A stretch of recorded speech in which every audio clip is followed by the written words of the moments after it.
उद्धव बाळासाहेब ठाकरे शिवसेनेचे नेते माजी मंत्री आमदार भास्कर जाधव यांनी शिवसेना नेते माजी मंत्री रामदास कदम यांच्यावरती मिश्किल भाषेत टीका केलेली आहे। आमच्या कोकणातील काही नेते आहेत, त्यांच्या भाष्यावरती आणि भाषणावरती काही विधानच करायचं नाही असं आमचं ठरलं आहे। काही लोकांपासून दूर राहिलेलंच बरं।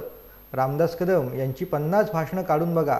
फक्त उद्धव ठाकरे आणि आदित्य ठाकरे यांच्यावरती टीका करण्यापलीकडे त्यांनी कोणतेही विधान केलं नाही असं देखील यावेळेला भास्कर जाधव म्हणाले। काही कोकणातली आमची जी काही नेते मंडळी आहे त्यांच्या भाषेवर, त्यांच्या भाष्यावर, त्यांच्या कुठल्याही विधानावर भाष्यच करायचं नाही असं आमच्या पक्षाचं धोरण ठरलेलं आहे। कारण काही माणसांपासून दूर राहिलेलं बरं। परंतु रामदास भाईंची 50 भाषणं तुम्ही काढून बघा। शिवसेना सोडल्यापासून एकच माझं मंत्रिपद आदित्यनं दिलं, मला मंत्रिपद दिलं नाही। योगेशला पाडण्याचा, माझ्या मुलाला योगेश कदमाला पाडण्याचं काम उद्धव साहेबांनी केलं।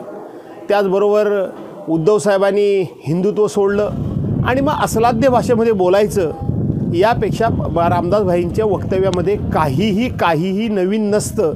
त्यामुळं ज्या वेळेला रामदास कदम भाषण करत होते तेव्हा समोर बसलेला ऑडियन्ससुद्धा इतका अस्वस्थ होता, व्यासपीठावर बसलेला ऑडियन्ससुद्धा किंवा नेते मंडळी इतके अस्वस्थ होते। पण जाऊ द्या, त्याच्यावर मला काय बोलायचं नाही। रामदास भाईचं मात्र मी कौतुक करतो की त्यांनी स्वतःच्या पक्षावर बोलण्याचं, एकनाथ शिंदेंचं नेतृत्व किती तकलादू आहे त्याच्यावर बोलण्याचं धाडस दाखवलं, अजितदादावर बोलण्याचं धाडस दाखवलं, देवेंद्र फडणवीसवर बोलण्याचं दाखवलं। त्यामुळं रामदास भाईंना मी मनापासून शुभेच्छा देतो आणि या गोष्टी रामदास भाईंकडून सातत्यानं व्हाव्यात आणि आम्हाला ते ऐकायला मिळावं अशी मी अपेक्षा करतो। धन्यवाद। रामदास कदमांनी स्वतःच्या सरकारवरती बोलण्याचं धाडस दाखवलं। एकनाथ शिंदे यांचं सरकार किती तकलादू आहे यावर बोलण्याचं धाडस त्यांनी दाखवलेलं आहे। त्याचबरोबर अजितदादा पवार, देवेंद्र फडणवीस यांच्यावरती बोलण्याचं धाडस देखील त्यांनी दाखवलं आहे। याबाबत रामदास भाईंना मी शुभेच्छा देतो आणि त्यांच्याकडून या गोष्टी सातत्याने व्हाव्यात आणि आम्हाला त्या ऐकायला मिळाव्यात अशी मी अपेक्षा ठेवतो। अशा मिश्किल भाषेत भास्कर जाधव यांनी शिवसेना नेते रामदास कदम यांच्यावरती टीका केली आहे। आपलं मत आहे असं आहे की रामदास कदमांचं मी परवांचं वरळीमधलं त्यांचं ते काय वर्धापन दिनाचं भाषण पूर्णपणे ऐकलं। त्यांनी दिलेल्या काही मुलाखती मी ऐकल्या। रामदास भाईंना मला धन्यवाद दिले पाहिजेत। मी त्यांना कधी धन्यवाद देत नाही, पण आज मला धन्यवाद दिले पाहिजेत की रामदास भाईसारखा निर्भीड नेता आज महायुतीमध्ये आहे आणि म्हणून त्यांनी तिथे भारतीय जनता पार्टीचं पाप हे उघडपणे मांडण्याचं त्या ठिकाणी त्यांनी धाडस दाखवलं। एकनाथ शिंदेंचं नेतृत्व किती तकलादू आहे, त्यांनी आपल्या लोकसभेच्या जागा निवडून आलेल्या कशा सोडल्या।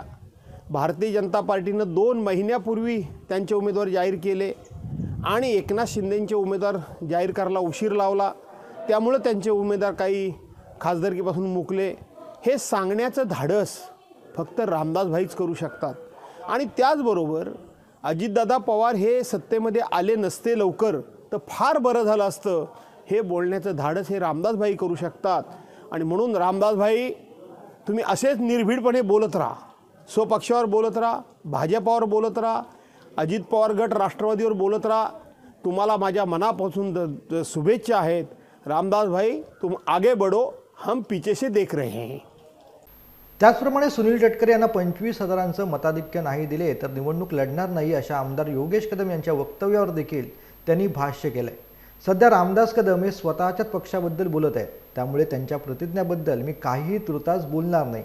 त्यांच्या सरकारवरती ते बोलत आहेत त्याचा मला आनंद घेऊ द्या असं देखील यावेळेला भास्कर जाधव म्हणाले। नाही, योगेश कदम काय बोलले होते, रामदास भाई काय बोलले होते ते सगळं मला माहीत आहे, पण तूर्त मी त्याच्यावर भाष्य करू इच्छित नाही। सध्या रामदास भाई आपल्याच पक्षांवर बोलत आहेत, त्याच्यामध्ये मला आनंद आहे, तो मला आनंद घेऊ द्या।